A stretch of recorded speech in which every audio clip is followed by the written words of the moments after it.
Sometimes the only way to stop drowning is to learn how to breathe underwater. Vera had been doing the math her whole life. Rent divided by 3 roommates, minus the one who stopped paying in October. Groceries budgeted down to the dollar, then the quarter, then the dime. She knew how to stretch $40 across a week and still feel like she had something left over. She knew how to look at a column of numbers and find the mistake everyone else had missed. What she didn't know, what no one had bothered to teach her, was that some debts couldn't be settled with a check. She found out on a Thursday in November, the kind of cold that comes off Lake Ontario and gets into your coat before you've even made it to the bus stop. Her uncle called at 7:14 in the morning, which was already wrong. He never called. He sent texts when he absolutely had to, short and misspelled, and he hadn't sent one of those in nearly 2 years. "There's a situation," he said. Vera was standing in the kitchen of the apartment she shared with a woman named Bev and Bev's cat, which hated her. She had her coffee in one hand and her bag over one shoulder. She was going to be late for work if this conversation lasted more than 4 minutes. "What kind of situation?" he told her. It took 11 minutes, and she missed her bus, and by the end of it, she was sitting on the kitchen floor with her back against the cabinet and the coffee gone cold in her hand. Her father had borrowed money. That wasn't news. Her father had been borrowing money since before she was born, a rotating cast of lenders, some patient, some not. But this time the lender wasn't a friend of a friend or a cousin of someone from the neighborhood. This time the name her uncle said was Roark. She knew that name.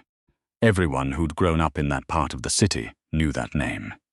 Vera's father had died 8 months earlier, quietly, in a hospital bed in Hamilton, and she had driven down alone because there was no one else to call. She'd sat with him for the last 2 days and held his hand and listened to him breathe, and she hadn't cried, not really, because she'd been grieving him in smaller pieces for years before that.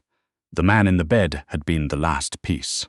She'd buried him and paid for the funeral on her credit card and driven back to Toronto in the rain. She had not expected to inherit anything. She had not expected to inherit his debts either. Apparently that wasn't how it worked. Apparently that was exactly how it worked, depending on who was owed. The figure her uncle gave her was not a number she could make sense of through any honest means. She said $62 in her checking account and a line of credit she'd been chipping away at for 3 years. She had a job doing bookkeeping for a small logistics company on King Street that paid her adequately and treated her like furniture. She had a winter coat with a broken zipper that she'd been meaning to get fixed since February. She had nothing. The meeting was arranged without her consent, which she understood was not actually a request. The address was in a part of the city that looked like money, not the kind of money that announces itself, but the kind that doesn't have to. A building near the waterfront, older, restored with a quietness that suggested someone cared more about permanence than appearance. She was let in by a man who didn't speak and led through a corridor that smelled like wood polish and something she couldn't name, and then she was in a room with a long table and windows that looked out over the lake, and a man sitting at the far end of it who didn't get up when she walked in. That was her first impression of Roark. He didn't get up. She'd expected someone louder. The city's stories about him had a volume to them, a heat. The actual man was quieter than the room. He was somewhere in his late 30s or early 40s. It was hard to say. His face was the kind that had been lived in hard and settled into something harder. Dark hair going silver at the temples. A scar along his jaw that had healed clean. He was dressed like he had a meeting with a lawyer later, and didn't much care what the lawyer thought of him. He had a file open on the table in front of him, and he was reading it when she walked in, and he finished what he was reading before he looked up. "Mrs. Ansley," he said. "That's me," she said, because she didn't know what else to say, and she'd decided on the way here that she wasn't going to be small. Small hadn't gotten her anywhere. Small had gotten her a father who borrowed from people like this.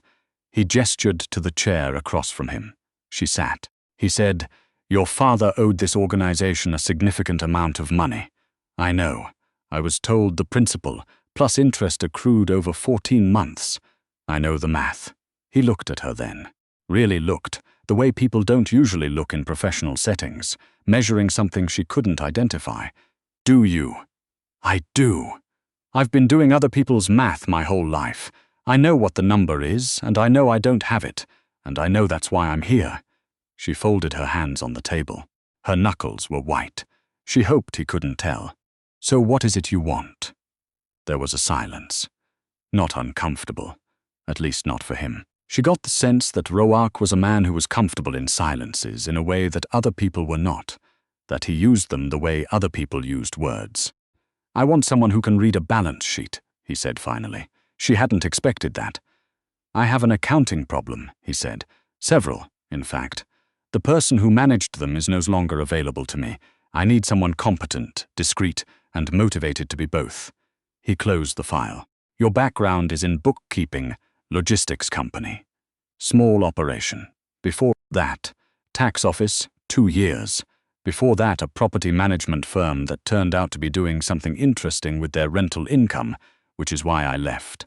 She watched his face. I noticed the discrepancy on my own. I know, he said. I had someone look into you before this meeting. Of course he had. So the debt, she said. You want me to work it off? That's an informal way to put it. I prefer to think of it as a contract. He opened a drawer and slid a piece of paper across the table. Not a formal document. Handwritten, a list of figures, a timeline, a set of conditions. She looked at it for a long time. Her brain, the part of her that couldn't help it, was already reading the structure, the logic, the places where the terms were generous and the places where they weren't. This isn't punitive, she said, surprising herself. No, you could have made the timeline half this long. I could have. Why didn't you? He looked at her with something that wasn't quite warmth but wasn't the absence of it either. Because I want it done right. She didn't tell Bev where she was going. She didn't tell anyone. She packed what she needed, which wasn't much. She'd never accumulated much. And she gave Bev 2 months' rent in cash and asked her to hold onto some boxes.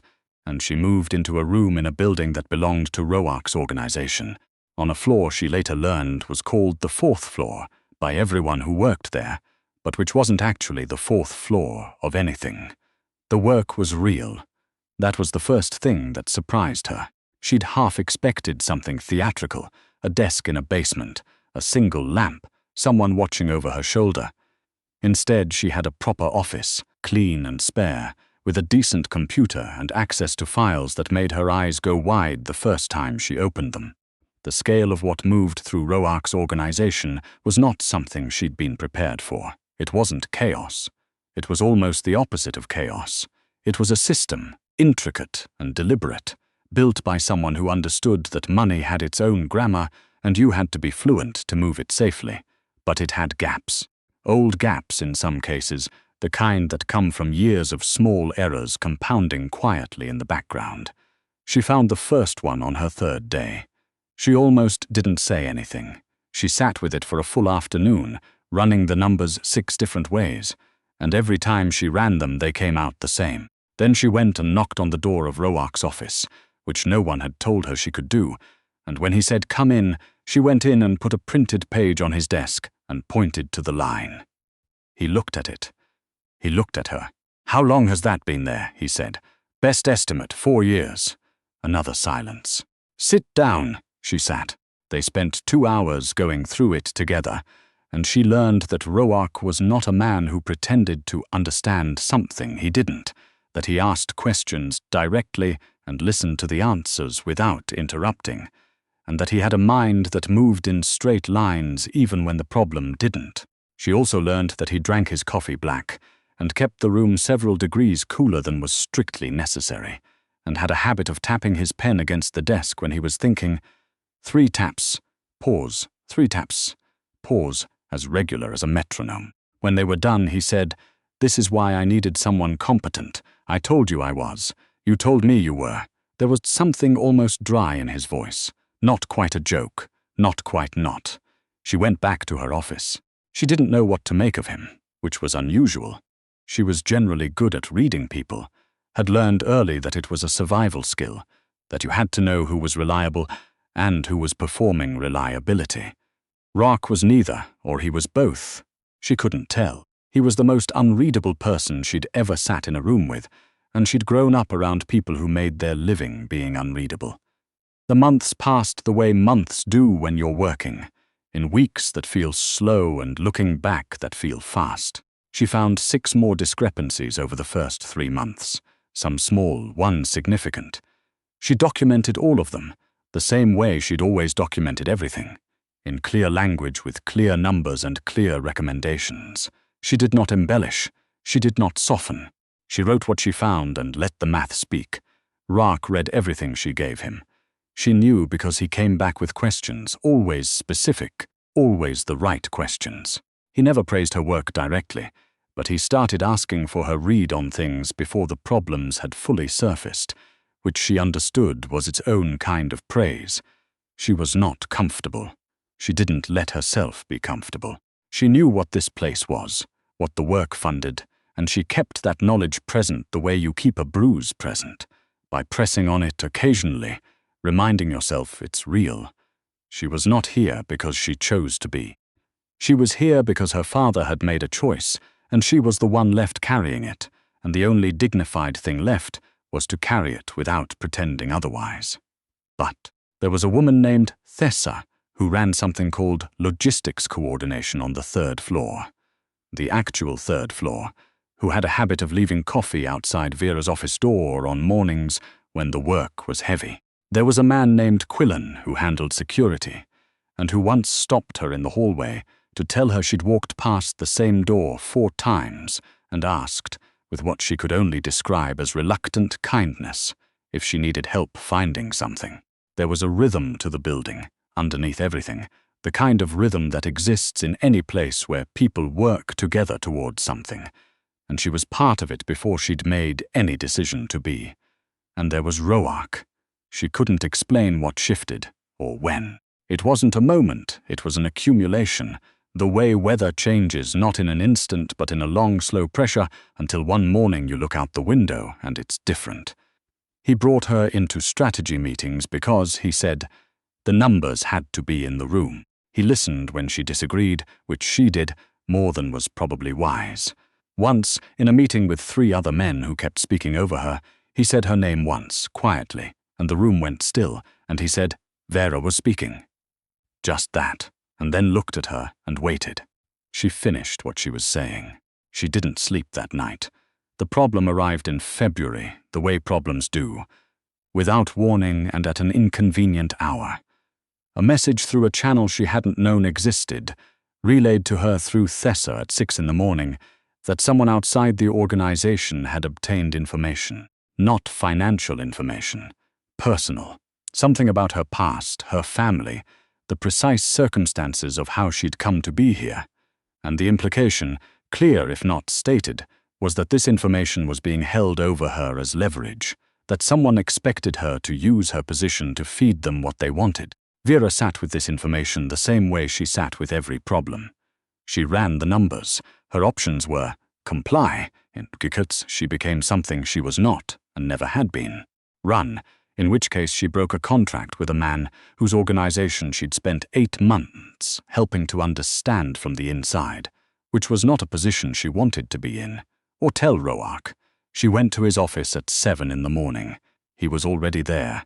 He was always already there. She sat down and she told him everything, in order, including the parts that reflected badly on her. The conversation she'd had 3 weeks earlier with the contact she hadn't thought to mention, the detail she'd noticed and filed away and not reported, the small hesitation that now looked, she knew, like something more than it had been. He listened without moving. When she was done, he said, "Why are you telling me this?" "Because it's what happened," she said. "And because if I were you, I'd want to know. Most people would have found a way to make the inconvenient parts disappear." "I'm a bookkeeper," she said. "I know what happens when you make things disappear. They don't disappear. They compound."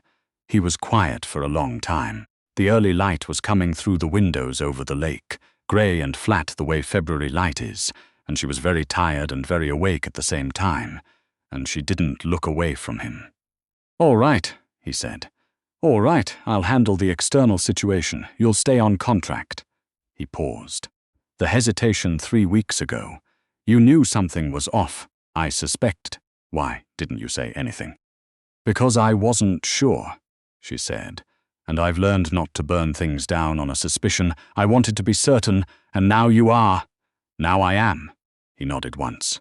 In the future, he said, tell me the suspicion. I'll decide what to do with it. She left his office and went back to hers and sat at her desk for a long time without opening anything. Outside, the city was waking up. She could hear the distant sound of traffic, the lake invisible but present, the particular quality of winter morning silence that meant snow overnight. She had grown up in this city. She had learned its grammar, its particular coldness, its way of not caring whether you made it or not, which she had once found brutal and had lately started to find clarifying. She was still here. She had been honest when it would have been easier not to be. She had been honest and nothing had fallen apart. That was something. That was, she thought, actually quite a lot. Spring came late, as it always did. The contract had 8 months left on it when Roark called her into his office one afternoon and told her that the organization was restructuring something. She wouldn't need the details, and that the person currently holding a particular role would be transitioning out, and that he wanted to know if she was interested in taking it on. It was not bookkeeping. She read the description he gave her, which was brief and said very little in a way that communicated a great deal. She asked 3 questions. He answered them with what she'd come to recognize as his version of directness, which was not warmth exactly, but was precision, and precision was something she trusted more than warmth. What happens to the contract? She said. It becomes an employment arrangement, different terms, and the debt settled. He said it without ceremony, a line closed in a ledger. You've been doing the work. The obligation is met. She didn't say anything for a moment. She'd thought about this moment, what she'd feel when it came. She'd imagined relief, mostly. What she actually felt was more complicated, something she'd need more than a moment to sort through. I'd need to know more about the scope, she said. I expected that, and I want to approve all external reporting before it goes anywhere. That's the role. And I want Thessa to keep the coffee thing going. That's not negotiable. There was a pause, not quite a smile. She'd never seen him smile, not fully, but something around his eyes that softened the arithmetic of his face for just a moment. I'll pass that along, he said. She didn't tell people. There wasn't really anyone to tell, which had been true of her life for long enough that it didn't feel like loss, it just felt like fact. She called her uncle once, briefly, to let him know the matter was resolved. He sounded relieved and then immediately uncomfortable, the way people do when a problem they caused gets solved without them having to do anything about it. She told him she was fine. She told him she'd be in touch. She wasn't sure if that was true. What she knew was that she was good at this. She had always been good at finding what was hidden inside the numbers, the shape underneath the surface, the thing no one else had thought to look for. She had spent most of her life using that skill in service of other people's small operations, straightening out what they couldn't see, moving on. It had felt like borrowed time, always, like she was passing through. This felt different. This felt like the first place her actual skill had been the reason she was kept, not her patience or her willingness to make herself smaller. She was not going to make herself smaller. There was a night in April. She remembered it specifically. The way you remember the nights that change the texture of things. When she was the last one working in the building, which happened sometimes, and she went to get water from the kitchen on her floor and found Roark standing at the window with a glass of something dark, looking out at the lake. He didn't hear her at first. She had a moment of seeing him without the armor of the office, without the file and the table, and the precise distance he kept between himself and everything. And what she saw was a man who was tired in a way that had nothing to do with sleep. She said his name. He turned. The look on his face lasted only a second, surprise, then the familiar composure settling back over it, but she caught it. "You're still here," he said. "The quarterly projections don't close themselves." No, he looked back at the lake. No, they don't. She got her water. She almost left. Then she said, "How long have you been running this, the organization?" "All of it," He considered. 15 years, that's a long time to be the person everyone's afraid of. He didn't answer for a moment. Is that what I am, to most people? Yes. She leaned against the counter. Not to me, particularly. I've looked at your books. I know where everything goes. It's harder to be afraid of someone once you know how their money moves. That sounds like a threat. It's an observation. She paused. You built something that works. I've seen worse from people who were supposed to be legitimate. He turned to look at her then, full on, the way he had in that first meeting, and she held it the same way she had then. She didn't look away, didn't smooth it over, didn't apologize for saying what was true. You never do what I expect, he said. Is that a problem? No, he said, and then quieter. It's not. She told Tessa later, weeks later, that she'd stopped counting down the contract in early March, and she hadn't noticed when she'd stopped. Tessa, who was not a person who wasted words, said, I know, everyone noticed. What does that mean? It means you stopped looking for the exit. Tessa handed her a coffee. That's all. Vera thought about that for a long time. She had grown up looking for exits. It was a skill she'd developed young, a habit that had kept her intact through a childhood that had not been designed with her in mind, through an adulthood that had required her to build everything from scratch, to count every dollar and trust no one's math but her own. She had been good at leaving. She had left every situation the moment it stopped adding up. This one had stopped adding up by any reasonable measure a long time ago. She was still here. The day the external problem was fully resolved, when Roark's people had dealt with what needed dealing with, in ways she didn't ask about and he didn't offer. He came to her office in the afternoon and stood in the doorway with his jacket off and his sleeves rolled up, which was the most informal she'd ever seen him. It's done, he said. I know. Quillen told me this morning, a pause. Of course he did. He thought I should know. He was right. He came in and sat down, not across the desk, but in the chair to the side of it, which he'd never done before. The distance was different. She noticed it and didn't say anything about it. You never asked me what they wanted.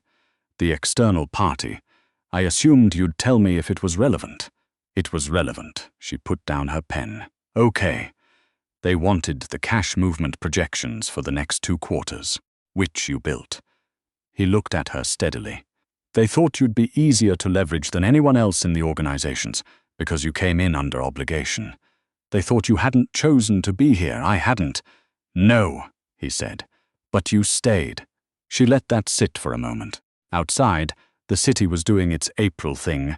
Sun and cold air, the smell of wet pavement, the particular reluctant optimism of a place that has survived another winter. She had survived another winter. She had survived considerably more than that. I stayed because the work was real, she said. And because I'm good at it. And because. She stopped. Because, he said, waiting. Because it turned out the math here was more interesting than anywhere else I'd been. She met his eyes. That's an honest answer. I know, he said. You don't give any other kind. He said it like it meant something. Like it was something he didn't take for granted. She thought about the list of things she hadn't expected from any of this. The work that challenged her, the building that had become something like a place she belonged, Tessa's coffee, Quillen's reluctant kindness, the man across from her who'd built something complicated and difficult out of necessity, and kept it running with a discipline she recognized because she'd needed it herself, all her life, just to stay standing. She thought about the version of herself that had sat on the kitchen floor in Bev's apartment with cold coffee and no options, running the numbers on a problem she couldn't solve. The numbers had gotten solved. Not cleanly. There was no clean version. She understood that. But honestly, which was what she'd always cared about more. The quarterly projections close on Friday, she said. I know. After that, I have some time. If there's something you want to go over. There's always something to go over, he said. Good, she said. I like having something to go over. He stood. He was at the door before he stopped and turned back, and there was something on his face she didn't have a name for yet, but thought, given time, she might learn. Vera, he said. Roark, thank you. For the honesty. In February. She nodded once. Thank you for what you did with it. He left. She turned back to her desk. The numbers were waiting, clear and honest and hers, and outside the window the lake was catching the afternoon light, and the city was doing what it always did, moving, indifferent, enormous, and she was here in the middle of it, not passing through, not waiting for an exit, just here, finally, stubbornly, entirely here.